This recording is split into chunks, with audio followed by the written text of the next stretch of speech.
The #1 best-selling plant at every garden center in June has a failure rate that would embarrass any other industry.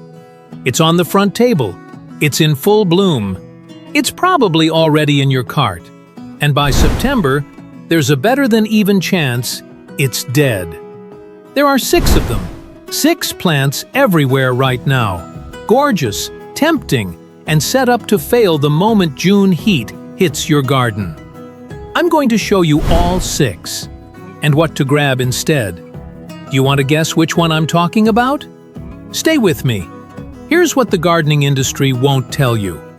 I've killed plants from every category on today's list. More than once. And every single time, the plant was perfectly healthy when I bought it. The nursery did nothing wrong. I did nothing wrong. The calendar just wasn't on my side. Once I understood what June actually does to these plants underground, I stopped losing them almost entirely. That's what today is about. Not just which plants to avoid, but why.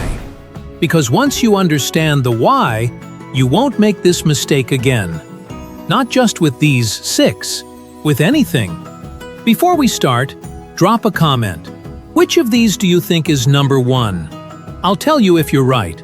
Let's go. Trap 1. Perennial peonies. You buy a peony in full bloom. Roughly, fragrant, $25, worth every cent. You plant it carefully, water it every day, and within a week, the blooms drop. The stems droop. The whole thing collapses like it gave up. You think you killed it. You didn't. Peonies grow from a massive fleshy root system. Think a cluster of sweet potatoes underground. That root is the entire engine of the plant, and it cannot handle being disturbed when soil temperatures are climbing. In June heat, transplanting it triggers immediate shock. The plant abandons everything above the surface to survive below it. Blooms go first, then stems. Water it trying to help, which of course you do, and you risk rotting the root entirely. If it doesn't rot, it sulks underground for 2 or 3 years. Like a cat after you've taken it to the vet. The swap. Daylilies or coneflowers. Fibrous roots. Unbothered by warm soil. Plant them today, water once, and in 2 weeks they look like they've always been there. Trap 2. Bleeding heart. Quickest trap on the list, and maybe the cruelest. Bleeding heart goes dormant in summer. The whole plant disappears underground. It's a spring bloomer. It's done by midsummer, it checks out, see you next year. The problem? It's in full bloom at the nursery right now, and nobody mentions the part where it vanishes 6 weeks after you buy it. You plant it, water it carefully. 2 weeks later, brown stems, nothing. You think you killed it. You didn't. It was already days from dormancy when you bought it, so it comes back weak. Sometimes not at all. $20, gone. And you spend the rest of summer blaming yourself for a plant that was always going to disappear. The swap. Coral bells. Heuchera. Every color you'd want. Burgundy, lime, caramel, near black. Holds it from now until frost. No vanishing act. What you see at the nursery is what you get in your garden all season. Trap 3. Astilbe. Astilbe is one of my favorite plants. I want to say that clearly before I tell you not to buy it. Those feathery plumes, pink, red, burgundy, in the right conditions, spectacular. I have a patch that stops people mid-conversation every July. But I killed 3 of them before I understood what it actually needs. Constant moisture. Not regular watering, constant. Like a roommate who needs checking on twice a day. A mature plant with deep roots can find moisture on its own. A young plant with a small root ball in warm June soil cannot. Miss one afternoon, and the leaf edges start crisping. It begins shutting down. And it feels personal, like you failed. But you were sold a moisture-dependent plant at the exact moment of year when consistent moisture is hardest to guarantee. The swap. Hostas. I know, hear me out. Hostas aren't boring. They're engineered for this. Thick stems, waxy leaves, internal moisture storage. They go into June soil and settle completely, in sizes and colors that genuinely surprise people who haven't looked closely in a few years. Number 4 looks the most confident on the shelf. It's the least.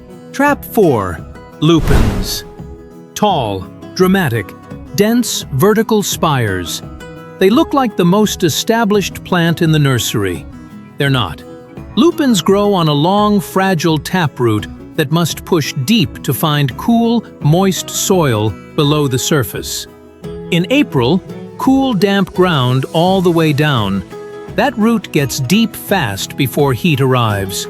In June, the top few inches dry out daily. The young taproot is pushing through warm, dry ground, and it burns out before reaching moisture.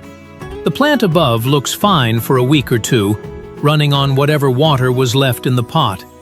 Then it collapses. No warning. Think of it like drilling for water in the desert. You need to get deep fast. June doesn't give you that chance. You can't water your way out of this. Surface watering doesn't fix a root that couldn't go deep. The swap. Stonecrop sedum. Autumn joy. Stores water in its leaves. No taproot dependency. Immune to June heat. Dusty rose to copper blooms in late summer. Plant it now, ignore it, be rewarded. Trap 5. Garden phlox and bee balm. This is the one I told you about at the start. The one that surprises people who've been gardening for 20 years.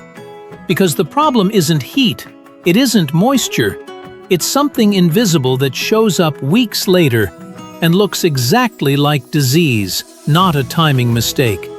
June heat and humidity together breed powdery mildew, that white, dusty coating that spreads across leaves and slowly suffocates the plant. Established phlox and bee balm can fight it. They've built their immune response in your specific soil over seasons, like a local who's developed resistance to the local bugs. A plant you put in the ground 3 weeks ago has none of that. Still in transplant recovery. No immune foundation. In the right planting window, it's one of the most spectacular summer perennials you can grow. It deserved better than a June transplant. The swap. Russian sage, Perovskia. The aromatic oils in its silver foliage naturally resist fungal moisture conditions. Heat doesn't touch it. Humidity doesn't touch it. Airy, silver blue, moving in the breeze from now until hard frost. It is the biological opposite of everything that makes phlox vulnerable right now. One more. Stay for this one. It's the mistake most of you have already made. Maybe this week. Trap 6. Hydrangeas. I need to tell you about the summer I watered a hydrangea twice a day for 6 weeks. Large mop head, full of blooms, planted carefully in June. Every afternoon, wilted dramatically. I watered, recovered overnight. Next afternoon, wilted again. For 6 weeks, I rearranged my schedule around this plant.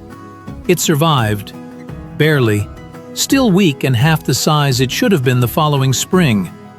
That September, I planted the same variety, same size, in similar conditions. Normal watering. 3 weeks to establish. No drama. It bloomed the following June like it had always been there. Same plant. 6 weeks of daily panic versus 3 weeks of normal care. One variable, the month. Here's what was happening. Those giant leaves transpire water constantly. Think of them as dozens of open windows on a hot day, all leaking air conditioning. The root ball from a nursery pot is actually quite small relative to all that leaf mass. In June heat, it physically cannot drink fast enough to replace what the leaves lose every afternoon. So it wilts. You water. It recovers just enough to wilt again tomorrow. The plant isn't dying, it's just surviving. And a plant in survival mode all summer never builds the root foundation it needs. Wait until September. Same plant, fraction of the effort, dramatically better result. If you need structure now, Karl Forster grass. Drought-tolerant, establishes in June without a second thought, gives you height and movement. And late summer, when everything else looks tired, Karl Forster does its best work. Those feathery seed heads in the evening light are genuinely beautiful. 6 plants, all at the nursery right now, all beautiful, all carrying a problem the price tag doesn't mention. The swaps, daylilies, coral bells, hostas, sedum, Russian sage, Karl Forster, aren't consolation prizes. They're the right plants for this exact moment. Plant any of them this weekend and they'll reward you. None of the trap plants are bad plants. Some are my favorites in the entire garden. We'll come back to them when their season is right. Peonies in September, hydrangeas too. I'll walk you through the timing exactly. If you're new here, video 2 is where this series starts. Go watch it. And the comments on this video are going to be a support group. I already know it. Tell me which one you bought this June, which one you're currently watering twice a day and quietly hoping for a miracle. No judgment. I've been there with almost all of them. See you next week.